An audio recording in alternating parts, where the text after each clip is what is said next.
Gracias, señoras, señores. Fomentar la cultura jurídica, la cultura constitucional, fue el propósito que se trazó la legislatura presente al emprender estos diálogos constitucionales. A propósito de la efeméride, no quisimos solamente dar datos, abundar en información, en referencias, sino comentar, explicar, desentrañar los porqués, poner en contexto lo que ocurrió hace 100 años, intentar llevarlo al tiempo presente, tomar responsablemente los retos derivados de decisiones tomadas entonces que hoy mismo siguen siendo desafíos y oportunidades. Al texto constitucional al que se le han hecho 703 reformas y adiciones, a efecto de mantenerlo no solo formalmente vigente, sino darle vida, operatividad, sentido práctico, utilidad. A ese texto no debemos rendirle culto. Debemos, como si fuera un objeto sagrado, tenemos que guardarle un profundo respeto. Y la mejor forma de homenajear el texto, la Carta de Querétaro, es después de conocerla, es cumplirla y hacer, y ahora reivindico el papel de servidor público que con orgullo porto, hacer que se cumpla, con el compromiso ético de que difícilmente podríamos invitar a cumplirlo si no nos apercibimos personalmente, si no nos imbuimos del espíritu del constituyente y de un elemento presentísimo en el quehacer de los héroes de la patria de hace 100 años, imbuirnos de patriotismo. Habida cuenta que la patria es, y esa es la expresión o el significado etimológico, la tierra de nuestros padres. Esa tierra que irremediablemente lo será de nuestros hijos, respecto de los que tenemos la obligación de entregarla en mejores condiciones de como la hemos recibido. Es este el contexto en el que se inscribe este encuentro académico. La recordación, la posibilidad de desentrañar el sentido profundo de un texto constitucional y enseguida hacer público compromiso independientemente del papel que cada uno haya decidido asumir. A mí me parece destacadísimo, porque aquí se ha dicho abundantemente, el papel que tuvieron los constituyentes de hace 170 años en momentos difíciles, aciagos para el país, en un tiempo en el que la inestabilidad política y el descontento eran moneda de cuño corriente. Después de que los textos constitucionales apenas y fraguaban en la conciencia colectiva, poco tiempo después de un intento, por fortuna, fallido, de un imperio breve, una constitución que acaso estuvo en vigor 12 años y enseguida otro intento centralista de 7 años, motivaron a los mexicanos de vanguardia, a quienes querían honrar la historia incipiente pero intensa de un pueblo que quería ser nación, y decidieron de manera rotunda y categórica reivindicar las decisiones políticas fundamentales, para ponerlo en palabras de Carl Schmitt de hace poco más de medio siglo. En el proemio del Acta Constitutiva y de Reformas se refiere a que este pacto renovado es un modo de ser político, es decir, es una especie de profesión de fe colectiva convertida en texto, que al tiempo que es pacto político, es consagración de derechos, y aquí lo subrayo, límite al ejercicio del poder. Una constitución, me atrevo a decir, de cualquier tiempo y latitud, tiene que ver con un arreglo fundamental sobre el ejercicio del poder y sus adláteres, cómo conseguir el poder, cómo ejercitarlo y todo lo que viene consigo. Es, en más de un sentido ejemplar, lo que decidieron los constituyentes del 47.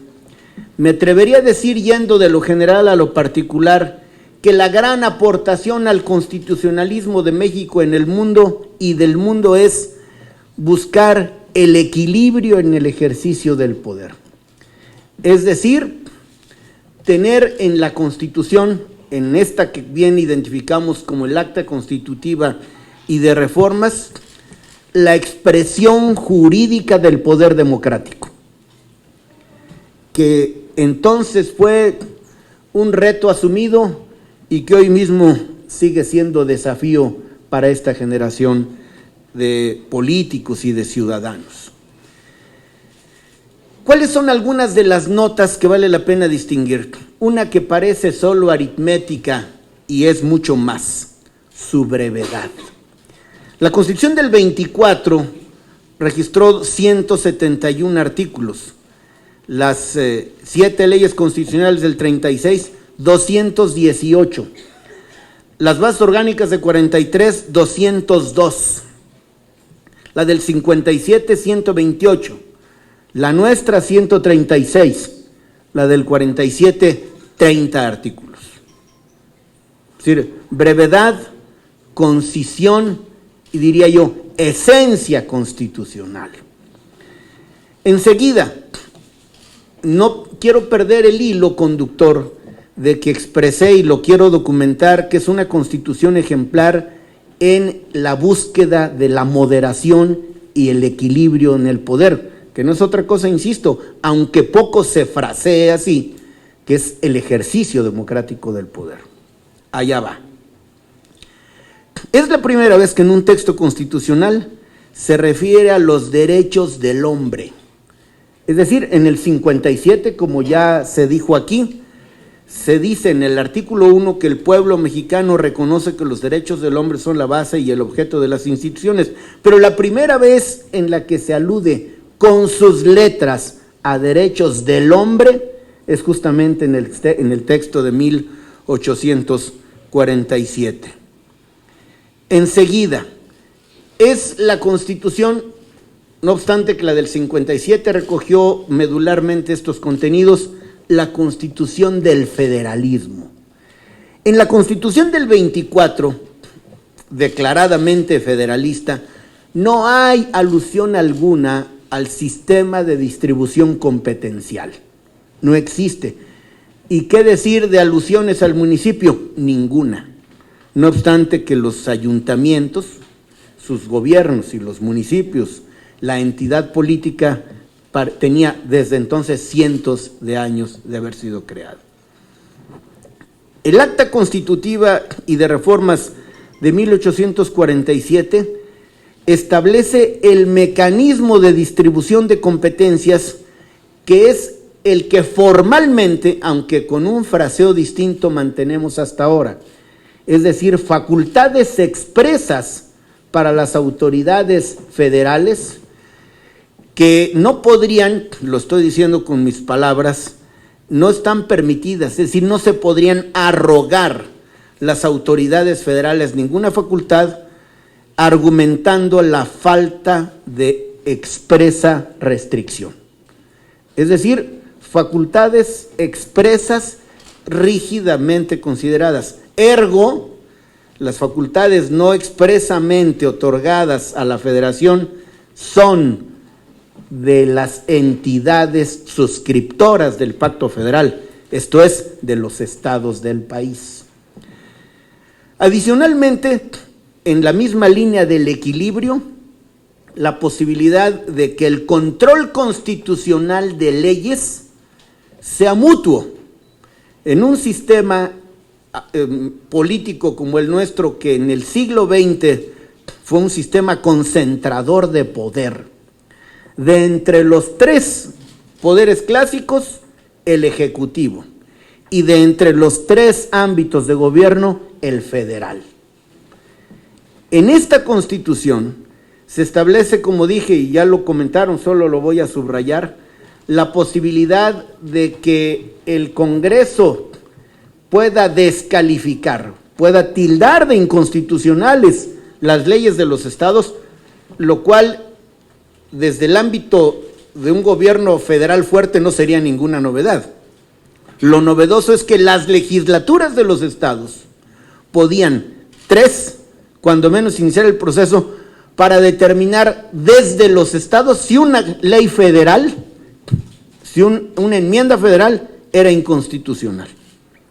Es decir, un auténtico federalismo en el que el equilibrio necesario, sano en un Estado democrático de derecho, hace que no haya preponderancia del poder legislativo federal respecto de las legislaturas y viceversa, sino, insisto, la importante y me parece indispensable moderación a la que la Constitución y sus mecanismos estaban llamando.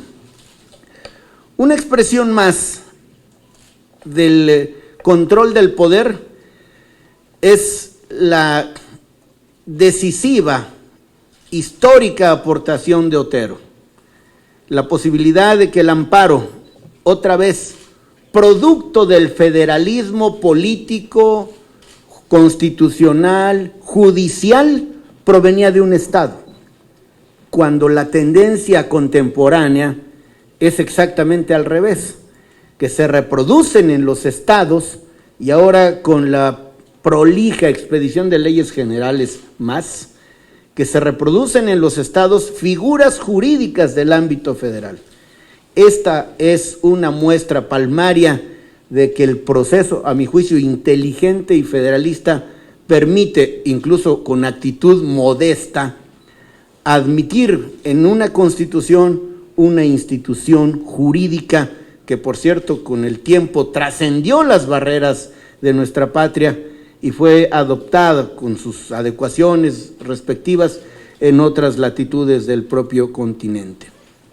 El amparo del que se ha hablado en más de una ocasión, producto de este voto particular multicitado de Mariano Otero Mestas, gran abogado, político, hombre sensible, que se ocupaba de los actos que afectaban a las personas y sus efectos particulares, el principio de relatividad de las sentencias de amparo que todos conocemos coloquialmente como la fórmula Otero, que también la necesidad lo ha ido ajustando con los años, sobre todo a propósito del perfeccionamiento de las controversias constitucionales y del impulso de las acciones de inconstitucionalidad y las propias reformas al juicio de amparo.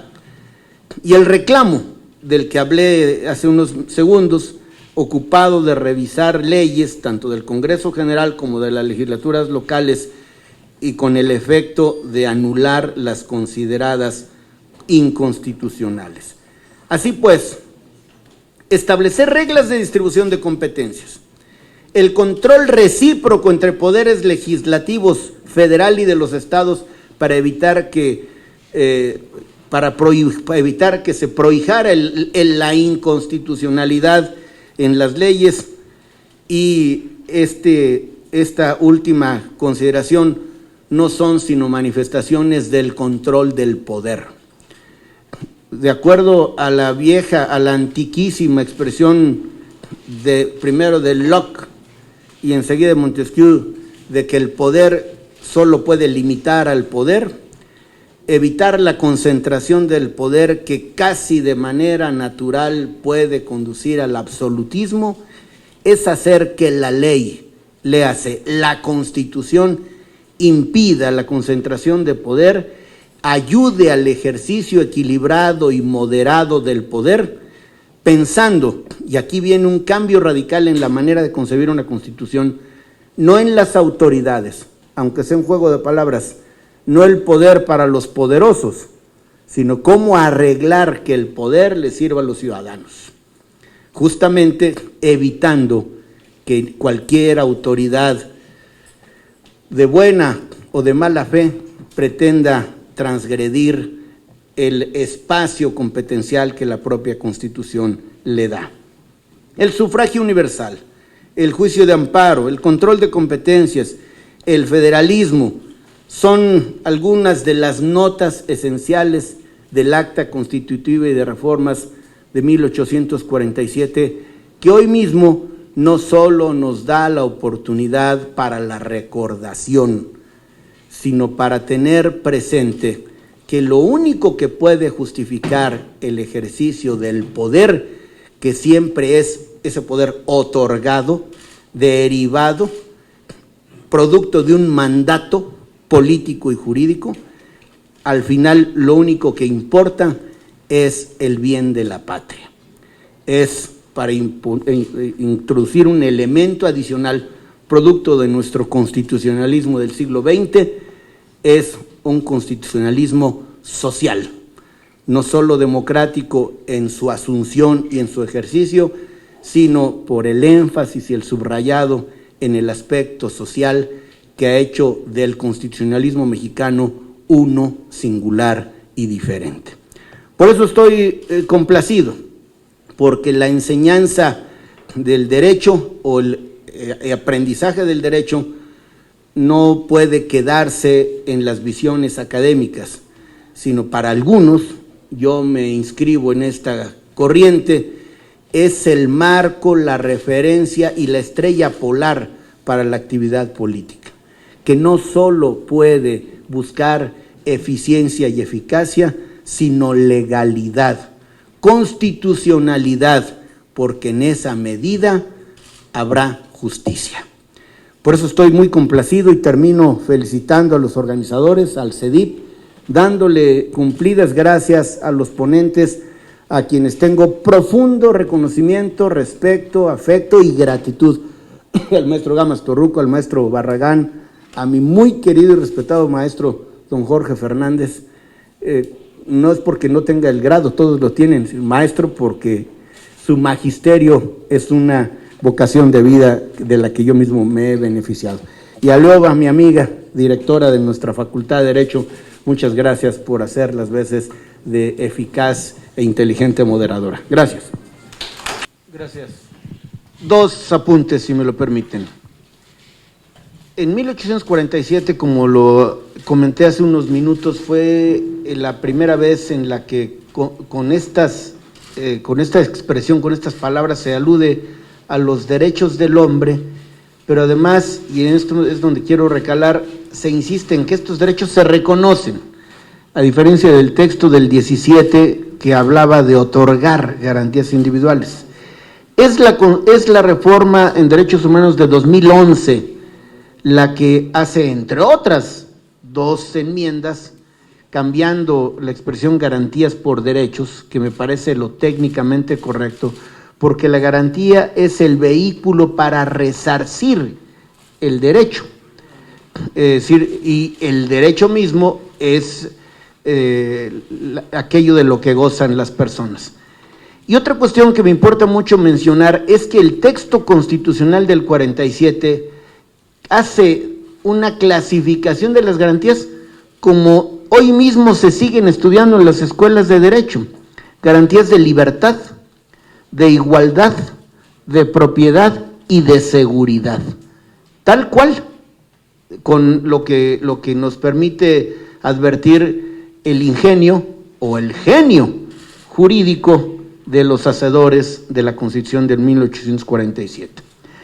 Y el segundo apunte es para rescatar una expresión más política que jurídica de Mariano Otero, quien insistió justamente en su participación en el Constituyente en lograr el acuerdo en lo fundamental para lograr la unidad nacional.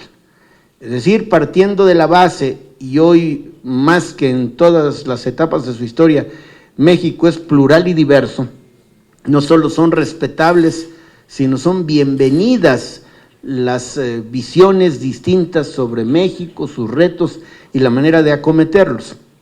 Solo que el reto debe ser ponernos de acuerdo en lo fundamental, y lo fundamental es la patria, lo fundamental es la nación mexicana. Y justamente como una manifestación constitucional que parte de una convicción política, me quiero referir a las 13 reformas, 9 de ellas de carácter constitucional, que han tenido verificativo en los últimos años, en este periodo, impulsadas por el presidente Enrique Peña Nieto, 13 reformas que tienen como característica, como denominador común, vuelvo a decirlo, el equilibrio en el ejercicio del poder. La creación de nuevos organismos constitucionales autónomos, el desprendimiento de facultades presidenciales que algunos interpretaron como manifestación de debilitamiento de la figura presidencial, pero que con una visión democrática moderna tienen que ver con un ejercicio horizontal del poder y no vertical del mismo, porque uno de los signos de los tiempos es justamente la redistribución del poder. Ahora, lo que sigue es hacer que ese poder distribuido sea eficaz, es decir, que se convierta en oportunidades, en instancias, en plataforma de bienestar social para los mexicanos. Gracias.